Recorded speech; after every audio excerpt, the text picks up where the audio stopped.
Go to Stores, Attributes, Customer, and click Add New Attribute.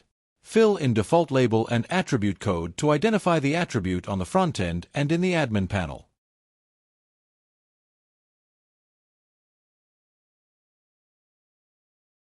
Then choose the input type and specify if the value is required. In the Input Validation field, choose what kind of data should be entered. Specify minimum and maximum text length, and set the Input-Output filter.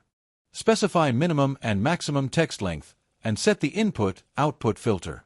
Next, complete the customer's grid and segment properties. Choose Yes or No. In the Storefront Properties section, set Show on Storefront to Yes to display this attribute on the front end. Enter the sort order and choose Forms, where you want to apply this field. Finally, save attributes.